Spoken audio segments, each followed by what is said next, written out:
कि विपक्ष का कहीं कोई नामो निशान नहीं।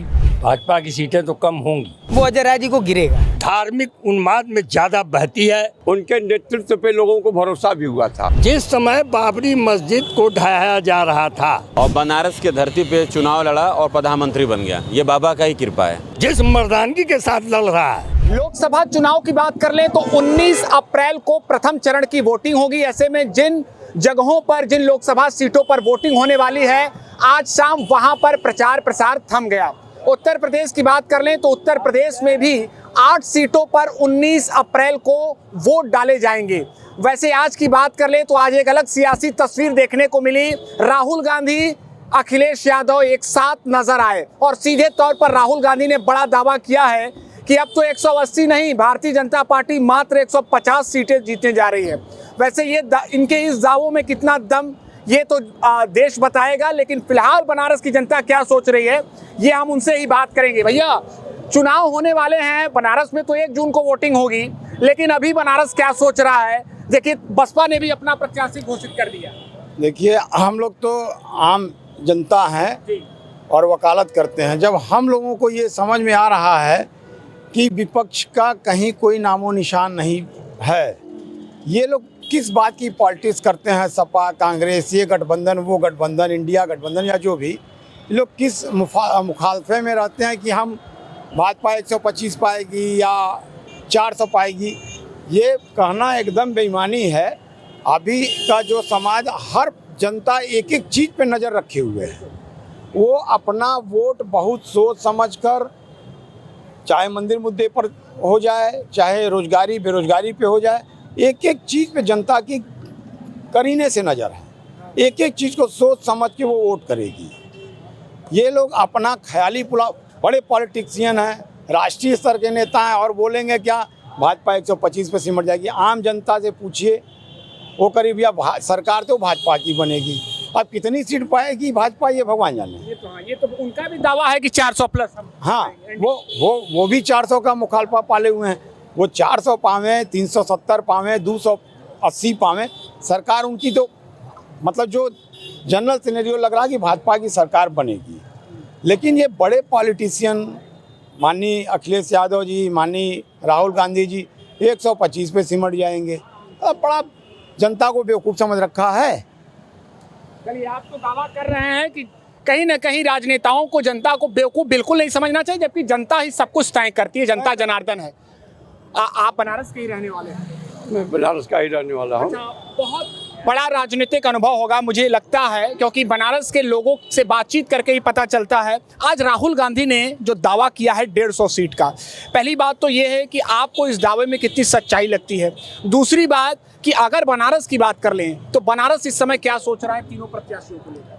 देखिए, निश्चित तौर पे जब राहुल गांधी का पदयात्रा निकला था देश में, तो एक लहर तो आई थी कांग्रेस के लिए, राहुल गांधी को लेके। उनके नेतृत्व पे लोगों को भरोसा भी हुआ था और देश की जनता उनके पीछे भी चली थी, यह परिलक्षित हो रहा था। परंतु राहुल गांधी, जो विपक्ष की मेन भूमिका होती है सरकार के खिलाफ, उस चीज़ को जो है परिलक्षित नहीं कर पाए। जैसे महंगाई मुद्दे को उन्होंने बहुत बढ़िया ढंग से लेके सरकार को नहीं घेरा, बेरोजगारी पर नहीं घेरा, और जो कि स्वास्थ्य पर नहीं घेरा। तमाम मुद्दे ऐसे हैं जो कि जनता परेशान है, उससे करा रही है, लेकिन सरकार को कोई न तो परवाह है और न विपक्ष को उस पर कोई ध्यान दिया जा रहा है। तो इन मुद्दों में, अच्छा, जहाँ तक चुनाव की बातें हैं, आपको लड़ना है नरेंद्र मोदी जी से। वह 365 दिन चुनाव लड़ते हैं। आप जनता की भावनाओं के विपरीत चलेंगे। सनातन इतना बड़ा आस्था लेकर के उन्होंने राम मंदिर का निर्माण करवाया और जनता की भावना राम मंदिर से जुड़ गई, और आप उस राम मंदिर में सहयोग नहीं कर रहे हैं और अपेक्षा कर रहे हैं कि नहीं, हिंदू हमको वोट देंगे। तो जो काम करेगा वह लाभ का तो हकदार होगा। निश्चित रूप से नरेंद्र मोदी जी का जो है इस समय जो ग्राफ है वह काफ़ी ऊंचाई पे है। जनता उनके साथ है। जो उनका नारा चल रहा है कि हम आधी रोटी खाएंगे लेकिन हम धर्म के नाम पर, मंदिर के नाम पे वोटिंग करेंगे और भाजपा को लाभ इसका मिल रहा है। इस चुनाव में मोदी जी को सफलता भी दिखाई दे रही है, क्योंकि विपक्ष जो है बिखरा पड़ा है। विपक्ष जो है बिखरा पड़ा है, ये इनका कहना है। वैसे एक बात बताइए कि आपको क्या लगता है, जो राहुल गांधी ने कहा है कि नहीं भारतीय जनता पार्टी अब तो 180 नहीं 150 जीतने जा रही है, एक बात और उन्होंने कहा है कि संविधान और लोकतंत्र को बचाने वाला यह चुनाव होगा, आपको लगता है? देखिए ऐसा है कि जीत तो होगी भाजपा की, आप चाहे जितना भी कर लीजिए। वो राहुल गांधी का एक स्लोगन था कि इधर से आलू डालेंगे और उधर से जो है चिप्स निकलेगा सोने का, तो ये सब कई कहावत बातें हैं। जीतेगी तो भाजपा ही, तय भाजपा जय भाजपा। जय भाजपा जय भाजपा। 10 सालों में आपने देखा है कामकाज, क्या योजनाओं का लाभ मिला, ये भी जानना जरूरी है। कौन जीतेगा कौन हारेगा ये 4 जून को तय हो जाएगा, लेकिन लाभ कितना मिला है आपको? देखिए लाभ की बात करें तो बनारस आज से जो है 20 साल पहले 10 साल पहले बनारस की जो दशा थी वो मतलब एकदम बेकार थी। ना तो यहाँ कोई फ्लाईओवर था, ना तो बिजली का कोई काम था, ना तो सड़क की कोई योजना थी, मतलब किसी प्रकार की कोई योजना थी ही नहीं। लेकिन हमारे प्रधानमंत्री नरेंद्र मोदी जी जब से आए हमारे बनारस में प्रधानमंत्री बने, देखिए मैं एक कलाकार हूँ, मैंने उनके सामने जो है प्रोग्राम भी किया है मोदी जी के सामने, काशी सांस्कृतिक महोत्सव, तो मैंने उनको तो प्रत्यक्ष तौर पे देखा और जो उनकी सद्भावना कलाकारों के प्रति थी वो आए और आने के बाद सारे कलाकारों से मिले, तो ये हम लोगों के लिए सबसे बड़ी बात है। और दूसरी बात कि इन्होंने बनारस का जिस तरीके से इनॉग्रेशन किया, मतलब सड़कें, बिजली, पानी और जो बच्चों के लिए स्कूल, ये सारी चीज़ें जो बनारस के लिए की वो अविस्मरणीय हैं। चलिए और लोगों से हम बात करेंगे। बड़ा शांत बैठे हैं, लेकिन आपको इन दावों में कितना दम लगता है कि नहीं भाजपा की सीटें जो है लगातार कम हो रही है? भाजपा की सीटें तो कम होंगी, निश्चित तौर पे कम होंगी, इसमें कोई शक नहीं। देखिए भाजपा ने केवल एक चीज़ पे काम किया है, वो है रोड पे, सड़क पे। इसके अलावा मेरा दावा है, मैं गारंटी के साथ कह रहा हूँ, राम मंदिर तो ये आस्था है, पूरे हिंदू धर्म, पूरे सनातनियों की आस्था है। आपने एक उसी के नाम पर आप पूरा चुनाव लड़े, उन्हीं के नाम पर आपने 10 साल राजनीति की। जनता, चूंकि देश की जनता धार्मिक उन्माद में ज़्यादा बहती है, इसलिए उस धार्मिक उन्माद का फ़ायदा मोदी जी को उठाने आता है। मोदी जी निसंदेह, इसमें कोई शक नहीं कि वो बहुत बड़े राजनीतिज्ञ हैं। वो नब्ज पकड़ते हैं कि जनता को कौन सी चीजें। सवाल यही तो है कि अगर वो राजनीतिक हैं तो कांग्रेस पार्टी का भी लंबा इतिहास रहा है, क्या उन्होंने भी एक बड़ा राजनीतिक देने में देश को वो भी असक्षम रह गए? कांग्रेस पार्टी ने क्यों नहीं दिया? भारतीय जनता पार्टी से तो बहुत पहले से उन्होंने राजनीति शुरू की थी। एक से एक दिग्गज बताइए, एक ही परिवार के इतने प्रधानमंत्री हो गए, क्या वो देने में असक्षम है? एक बात हमें बताइए, हम आज जिस स्थिति में हैं, अगर हम कोई ढांचा नहीं खड़ा करेंगे तो क्या आप उस पर आप निर्माण करा लेंगे? या क्या ये जितना निर्माण हुआ है सब पूरा का पूरा 10 साल में हुआ है निर्माण? तो सवाल जनता से लगातार जारी है, आप अपनी बात को पूरा करिए। आप कह रहे थे कि कहीं ना कहीं निश्चित तौर पर सभी प्रधानमंत्रियों का योगदान है देश को आगे बढ़ाने में। बिल्कुल है, मैं बड़े साफ शब्दों में कहना चाहता हूँ, और आप अगर गलत होगा तो आप हमारी बात को निसंदेह बड़े करीने से काटिएगा। जिस समय बाबरी मस्जिद को ढहाया जा रहा था, उस समय देश के प्रधानमंत्री नरसिम्हा राव थे। अगर नरसिम्हा राव का सहयोग न रहा होता, ये राजनीति है, हम आप नीचे लड़ेंगे, लेकिन ये पॉलिटिशियन, इनका कोई काम नहीं रुकता।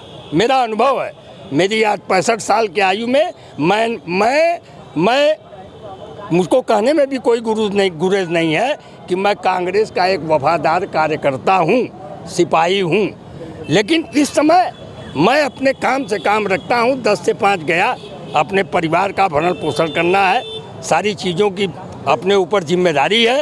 राजनीति, अगर कांग्रेस यही हमारे जैसे नौजवान, मैं अपनी बात नहीं करता, मेरे जैसे कितने नौजवान हैं ऐसे जो कि आज भी कांग्रेस के नाम पे लड़ाई लड़ते हैं, लेकिन उनको कांग्रेस ने कहीं तवज्जो नहीं दिया, जिसका आज वो खामियाजा भुगत रहे हैं। आज कार्यकर्ताओं की उनके पास कमी है, मैं बिल्कुल लिंक से नहीं हट रहा हूँ। लेकिन राहुल गांधी जिस मर्दानगी के साथ लड़ रहा है, मैं उसकी तारीफ करूँगा।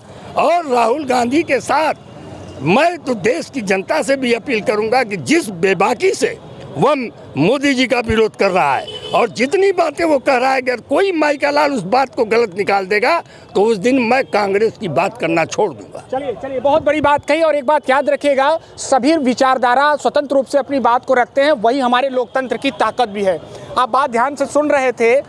ये बताइए कि जो दावा किया गया है राहुल गांधी की तरफ से कि 150 सीटें आ रही है बीजेपी की, यानी अब वो सत्ता से बाहर हो रहे हैं, आपको क्या लगता है? नहीं, ये तो पूरा गलत है। इतनी बड़ी बीजेपी की संख्या है उनकी, ये सपने से बाहर है। सपने से बाहर है। बनारस में क्या कुछ बदला है? 3 प्रत्याशियों के नाम आ चुके हैं। पहले ही प्रधानमंत्री मोदी बीजेपी से लड़ रहे हैं, कांग्रेस पार्टी की तरफ से, इंडिया गठबंधन की तरफ से अजय राय, और अब बसपा से अतहर जमान लारी। बनारस क्या सोच रहा है? बनारस सोचना कुछ नहीं है, मोदी हैं और रहेंगे, क्योंकि उनको माँ गंगा बुलाए, बाबा विश्वनाथ उनको बुलाएं। एक आदमी गुजरात से चल के आया और बनारस के धरती पे चुनाव लड़ा और प्रधानमंत्री बन गया, ये बाबा का ही कृपा है। बिल्कुल, इसको लेकर बनारस के लोगों का अलग अलग विचार है, अलग अलग बातें हैं। अभी कह रहे थे कि कहीं ना कहीं विपक्ष बातें रख रहे थे चाचा जी, कि कहीं ना कहीं विपक्ष अपनी बातों को रखने में अक्षम है। मोदी जी की कैंपेनिंग से मैं भी जुड़ा हुआ हूँ और मोदी जी के साथ भी हूँ। विचारधारा की लड़ाई है, लेकिन विपक्ष को भी मजबूत होना चाहिए था। और देखिए, ये तस्वीर हम आपको दिखा रहे हैं कि ये भारतीय जनता पार्टी के विचारों का समर्थन करते हैं और इन्होंने स्पष्ट कहा कि हम कांग्रेस पार्टी के विचारों को समर्थन करते हैं और एक साथ चाय पी रहे हैं। और यही लोकतंत्र की ताकत है कि कहीं ना कहीं भले हमारे विचार अलग अलग हों, हम अलग अलग पार्टी का समर्थन करते हैं, लेकिन दिल एक है। और निश्चित तौर पर देखना होगा कि जनता का आशीर्वाद क्या है। एक अंतिम सवाल हम आप लोगों से ले लेते हैं जल्दी। विषय ये है कि क्या लगता है अब बनारस का मूड क्या है? तीनों प्रत्याशी सामने हैं, मुकाबला त्रिकोणी, आपको क्या लग रहा है? देखिए, यहाँ बनारस का जो है निश्चित तौर पे जो कार्य हुए हैं बनारस में, जहाँ हम रहे हैं, वह तो दिखाई दे रहा है। बसपा के आने से नुकसान होगा अजय राय को? अतहर जमान लारी के आने से, एक मुस्लिम चेहरा है, चर्चित चेहरा है। नहीं, अजय राय के वोट पे जो है कोई प्रभाव नहीं पड़ना है। बसपा यहाँ पे शून्य है। बसपा यहाँ पे शून्य है। आपको क्या लगता है कौन जीत रहा है देश में, आपके प्रदेश में? हमारे प्रदेश में, हमारे देश में, हमारे जनपद में समझ लीजिए अभी तो बीजेपी की लहर है, क्योंकि शुरू से गढ़ रहा है, उन्होंने काम किया हुआ है पिछले 25 सालों से। अभी आपने बोला ना कि आज आप समझ लीजिए दशाश्वमेध वाला घाट जो कितनी बार वो इमारत बनी है, कितनी बार ढही, आज मोदी के काल में वो बना है, तो किसकी आप वैसा करेंगे? भाई कुछ कमियां सब में रहेगी, और जो 40 साल में नहीं वो 10 साल में कैसे पूरा हो जाएगा? अभी तो लारी के आने से अजय राय को नुकसान होगा कि नहीं? अजय राय का अपना वोट बैंक है और भाई साहब जैसे हमारे बड़े भैया हैं, इनके जैसे जो कार्यकर्ता हैं वो उनके साथ रहेंगे। लेकिन आज मैं आपके चैनल के माध्यम से, चूँकि मैं कोई प्राथमिक सदस्य भी नहीं हूँ किसी पार्टी का, लेकिन आज बड़े भैया ने कहा ना कि मोदी जी का काम दिखा। नरसिंह राव जी ने मंदिर अगर ताला खुलवाया, लेकिन आज उस कांग्रेस ने उस नरसिंह राव जी के साथ क्या बर्ताव किया वो आप सबने और हम सबने देखा है। अब जहाँ तक आपके सवाल का है, अतहर जमान लारी जी के आने से नुकसान भाजपा का कहीं से नहीं है। भाजपा का नहीं, कांग्रेस की बात। कांग्रेस तो वहीं आपस में ही जो चलेगा कोई बहुत एक दूसरे का कटापीटी नहीं होगा। क्या लगता है चाचा जी, क्या अजय राय के लिए चुनौतियां और बढ़ जाएंगी? बसपा ने एक मुस्लिम चेहरा यहाँ से उतार दिया है तो? देखिए, दोनों बात हो सकती है, या इनको जानबूझ करके लाया गया है अतहर जमान लारी को, क्यों कि सारे लोगों की ये निगाह है कि हमारे मोदी जी रिकॉर्ड वोट से जीते हैं वाराणसी में जो कार्य हुआ है, ये पूरी की पूरी एक जो जिस तरह की व्यवस्था चल रही है, उस व्यवस्था में ये है कि मोदी जी को किसी तरह से भी रिकॉर्ड मतों से हमें जिताना है। उसके लिए एक योजना के तहत लारी जी को बनारस में लाया गया। चलिए, एक बड़ा आरोप आप लगा रहे हैं, हालांकि दावा इनका तो कहना है कि कहीं ना कहीं बीजेपी के ही बी टीम के तौर पर बसपा काम कर रही है। आपको क्या लगता है? नहीं, ऐसा नहीं है। वो अपनी जो कंटिन्यूअस जो प्रत्याशी जिस प्रकार से वो शुरू से देती रही हैं वही एक प्रक्रिया में वो उन्होंने दिया है। और मोदी जी नुकसान होगा अजय राय को कि नहीं? अजय राय का जो अगर समर्थन विपक्ष जो मोदी जी के विपक्ष में जो वोट गिरना है वो अजय राय जी को गिरेगा। चलिए ये तो वक्त ही देखना होगा कि क्या होता है, लेकिन रात के तकरीबन 10 बजे हैं और आप देखिए कि बनारस के चाय की दुकानों पर, अड़ी पर लगातार चर्चाओं का दौर जारी है।